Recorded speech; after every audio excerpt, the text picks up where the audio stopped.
존경하는 국민 여러분, 저는 전 해병대 수사단장 박정훈 대령입니다. 오늘 저는 무거운 마음으로 이 자리에 섰습니다. 너희 죽음에 억울함이 남지 않도록 하겠다. 책임 있는 자에게 반드시 책임을 묻겠다. 이 말은 제가 고 최수근 시신 앞에서 다짐하고 약속한 말입니다. 시간은 무심하게 흘러 다음 달이면 최상병이 사망한 지 벌써 1년이 됩니다. 사건의 실체 진실은 규명되지 않고 있고 책임자 처벌은 요원하기만 합니다. 최근 최수근 상병 어머니의 편지를 보고 하염없이 눈물을 흘리며 죄송한 마음이 들었습니다. 누가 내 아들을 구명조끼 없이 물에 들어가게 하였는가? 누가 그 세찬 물살에 장화를 신게 하였는가?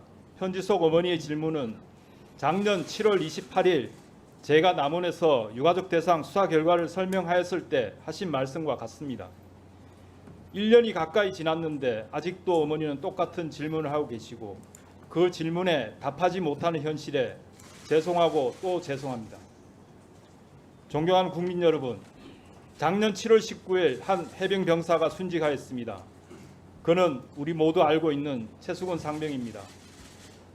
사고 발생 즉시 저는 해병대 수사단 소속 수사관들과 함께 낮과 밤을 가리지 않고 혼신을 다해 수사를 했고 그 결과를 해병대 사령관에게 보고하였습니다. 평소 같으면 수사단에서는 수사 결과를 해군 수사단 및 국방부 조사본부로 보고하고 관련 사건 기록 일체를 관할 경북 경찰청으로 넘겼을 것입니다. 하지만 해병대 사령관은 1사단장 보직 교대가 필요하다고 판단하고 그에 앞서 저에게 수사 결과를 직접 총장 및 장관께 보고하라고 지시했던 것입니다. 실제로 7월 30일 16시 30분경 장관 보고 시 제가 먼저 수사 결과를 보고하고 당시 배석하였던 모든 인원들이 밖으로 나간 후 약 15분간 사령관이 장관을 독대하면서 사단장 후속 인사 등에 대하여 보고하였습니다. 보고는 순조롭게 마쳤고 이제 절차대로 언론 브리핑, 사건 서류 이첩만 하면 되었습니다. 하지만 7월 31일 12시경 장관 보고 후 하루도 지나지 않아 언론 브리핑이 취소되고 모든 것이 혼란스럽게 되었습니다. 그리고 이전에는 알지 못했던 국방부 법무관리관이 저에게 전화하여 사건 인계서를 보내라, 죄명, 혐의자, 혐의 내용을 빼라, 수사라는 용어를 사용하지 마라 라는 등 이해할 수 없는 말을 하였습니다. 사령관 역시 혼란스러워하였습니다. 그런 사이 같은 날 17시경 사령관이 저를 집무실로 불렀습니다. 제가 사령관에게 물었습니다. 도대체 국방부가 왜 그러는 것입니까? 사령관은 저에게 오늘 오전 11시경 대통령이 수석 보좌관 회의에서 국방비서관으로부터 1사단 사망사고 관련 보고를 받으면서 이런 일로 사단장을 처벌하면 대한민국에서 누가 사단장을 할 수 있겠느냐며 경로하였다고 했습니다. 대통령이 국방과 관련하여 이렇게 화를 낸 적이 없다고도 했습니다. 그래서 제가 사령관에게 대통령께서 잘못 보고받으신 것 같습니다. 왜 사단장을 처벌하려는 것인가 라는 질문이 맞는데 왜가 빠진 것 같습니다. 제가 국방부에서 지시하는 대로 하였을 때 예견되는 문제점을 정리하여 보고드리겠습니다 라고 하였습니다. 이후 저는 중앙수사대장, 1광역수사대장, 수사지도관 등과 함께 이 문제에 대하여 논의하였고 과거 사이버 댓글 사건 수사 외압 관련 국방부 장관, 조사본부장이 구속된 사례를 회상하면서 수사 서류를 변경할 수 없는 이유를 정리하였습니다. 언론에서 이미 공개된 고 상병 최수근 익사 사건의 관계자 변경 시 예상되는 문제점이라는 문건입니다. 저는 사령관에게 동문건을 보고하면서 상급 부대인 국방부 조사본부에서 재검토할 것을 건의드렸습니다. 사령관도 동의하였고 그렇게 일은 마무리될 것으로 생각하였습니다. 하지만 이후에도 법무관리관은 저와 이틀에 걸쳐 5회 통화하면서 혐의자, 혐의 내용 등을 빼라, 혐의자를 직접적 과실 있는 자로 한정하라는 등의 말을 하였습니다. 이제 와서는 법무관리관은 단순히 의견 제시를 하였다고 하지만 단순한 의견 제시라면 왜 이틀에 걸쳐 5회씩이나 통화할 이유가 없습니다. 심지어 법무관리관도 자신의 발언이 위험하다고 느꼈는지 외압으로 느끼십니까? 라고 묻기도 했습니다. 국방부의 수사 외압은 사령관에게도 가해졌습니다. 이미 언론 보도된 것과 같이 차관과 군사보좌관, 법무관리관들이 사령관에게 확실한 혐의자는 형사처벌, 지휘책임자는 징계로 하는 것을 검토해달라. 7월 30일 장관 결재는 중간 결재로 하고 장관 귀국 시 재보고하라. 해병대는 왜 말을 하면 안 듣는 것이냐? 라는 등 전화와 문자를 하였습니다. 저는 사령관에게 수사서를 축소 왜곡하는 것은 대단히 위험한 일이고 직권남용으로 처벌받을 수 있다. 계획된 대로 경찰에 이첩하여야 한다고 수차례 건의드렸습니다. 이제 와서 생각해보니 사령관은 수사서류를 변경하라고 하자니 직권남용이 되고 그렇다고 국방부 지시를 거부하자니 항명이 될 것 같아 이러지도 못하고 저러지도 못하고 고민만 했던 것 같습니다. 군사법정에서 사령관은 7월 31일부터 이틀에 걸쳐 3차례 이첩 보류 명령을 하였으나 제가 이를 거부하였다고 합니다. 도대체 군에서 상관이 동일한 명령을 3차례 내린 이유가 어디에 있습니까? 백보양보하여 사령관이 이첩 보류 명령을 내렸고 제가 순응하지 않았다면 사령관은 저를 직무 배제하든지 적절한 지휘 조치를 하여야 하는 것이 사리에 맞는 것 아니겠습니까? 이런 답답한 상황은 계속 이어졌고 8월 2일 10시경 저는 사령관 집무실로 가서 최종적으로 제가 책임지고 이첩하겠다고 보고하였고 같은 날 10시 30분부터 경북경찰청으로 사건을 이첩하였습니다. 이후 언론 보도와 같이 저는 보직 해임되었고 집단 항명 수개, 구속영장 청구 등을 거쳐 현재 기소되어 군사재판을 받고 있습니다. 존경하는 국민 여러분, 저는 현재 사령부로부터 약 4km 떨어진 독립수경지 사무실에 격리되어 11개월째 아무런 임무 없이 출퇴근만 하고 있습니다. 모든 업무로부터 배제되고 부하들과의 자유로운 접촉도 차단된 상태입니다. 한 개인이 국가 권력을 상대로, 그것도 최고 권력을 상대로 이렇게 버틴다는 것은 기적 같은 일입니다. 매일 죽음 같은 시간을 보내면서도 제가 참고 견딜 수 있는 힘은 오로지 국민 여러분들의 지지와 응원이 있기 때문입니다. 이 자리를 빌려 진심으로 감사드립니다.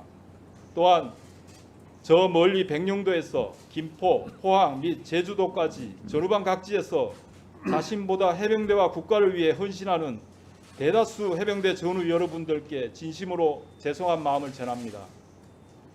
본의 아니게 해병대 명예가 실추되고 국민들로부터 조롱거리가 되는 모습에 너무 가슴이 아픕니다. 제가 사랑하고 청춘을 보낸 해병대가 어쩌다가 이렇게 되었는지 감히 국민 여러분께 청원합니다. 제가 아는 대한민국 해병대 대다수 지휘관들은 자신의 안위보다 부하를 살피고 솔선수범하며 책임을 다하는 충성스러운 해병들입니다. 부디 정의로운 해병대가 제자리를 찾도록 격려와 응원 부탁드립니다. 끝으로 한 말씀만 더 드리겠습니다. 이번 사건은 단순히 한 병사의 죽음에 대한 문제가 아닙니다. 내가 80평생을 살아보니 힘 있는 놈들 다 빠져나가고 힘 없는 놈들만 처벌받더라. 이 말씀은 수근이 할아버지가 수사 결과 설명을 하던 저에게 하신 말씀입니다. 마치 성견 지명이 있으신 것처럼 대한민국은 법치국가입니다. 법 앞에 모든 국민은 평등합니다.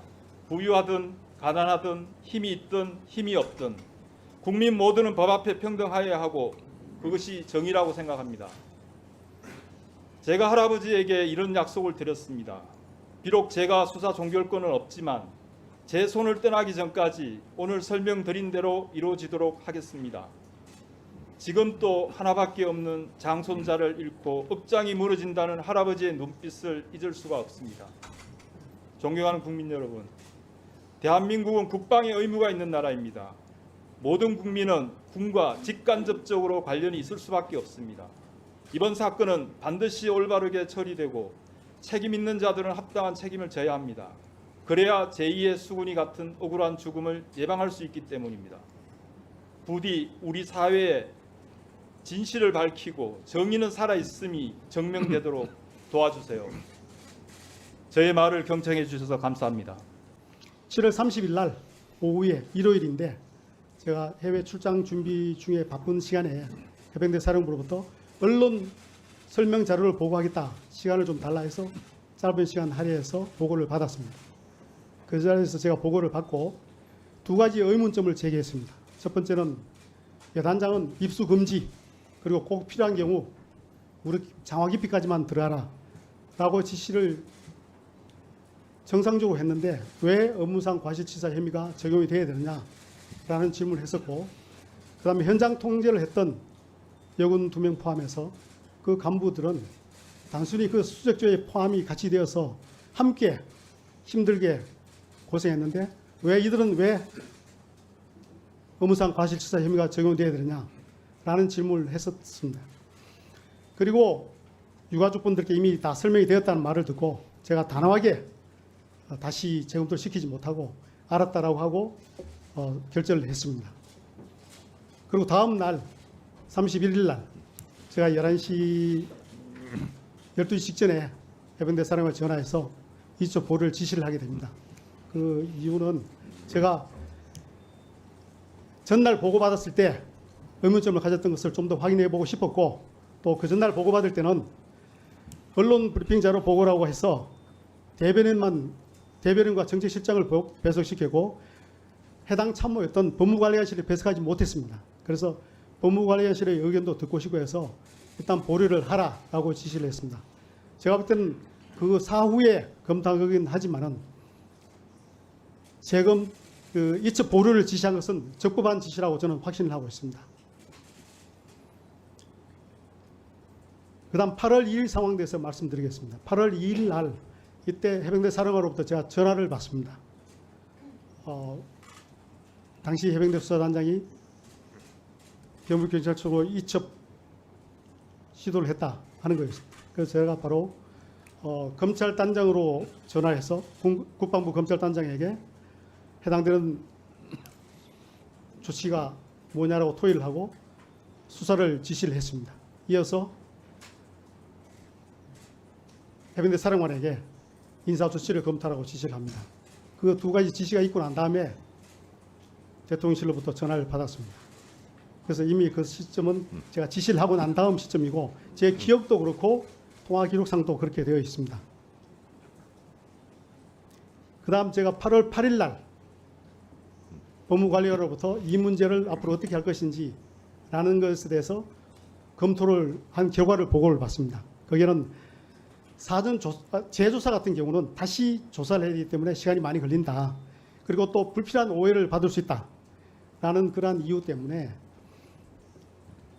해병대 수사단의 상급지대인 국방부 조사본부에서 기존에 해병대 수사단에서 조사한 것을 가지고 다시 한번 검토를 해서 타당한 결론인지 필요한 부분에 대해서 좀 더 보완해서 어차피 경찰로 넘어와서 경찰 수사를 하게 될 거니까 그래서 경찰로 이첩하자라는 식으로 보고를 하게 됩니다. 그래서 제가 승인을 하고 8월 9일 날 국방부 조사본부장과 수사단장을 불러서 지시를 합니다. 재검토를 하라라고 지시를 하고 그 이후에 8월 20일 날 재검토 결과 보고를 받습니다. 그래서 2명은 혐의가 특정이 됩니다. 그래서 피의자 신분으로 기재를 하고 나머지 2명은 제가 처음에 보고할 때 지적했던 초급 간부 2명입니다. 초급 간부라고 표현은 다를 수는 있지만은 중위 1명과 상사 1명입니다. 이 2명은 아무리 봐도 혐의 단정할 수 없다. 그 2명은 뺍니다. 그럼 나머지 4명은 현재까지 해병대 수사단에서 조사한 그 조사 기록만 가지고는 업무상 과실치사 혐의가 있다라고 단정이 어렵다. 그러니까 수사권이 있는 민간 경찰에서 수사를 하도록 하는 게 좋겠다 해서 그렇게 표시를 하고 6명을 경북경찰청에 이첩을 하게 됩니다. 그래서 세간에는 사단장을 빼고 이첩했다는 얘기가 많은데 그렇지 않습니다. 해병 1사단장이 포함이 된 상태에서 포함을 시켜서 경북경찰청에 해병대 수사단에서 수사했던 조사했던 조사 기록 모두 일체를 그대로 이첩을 하게 됩니다. 그래서 현재 경북경찰청에서 수사를 하고 있는 중입니다.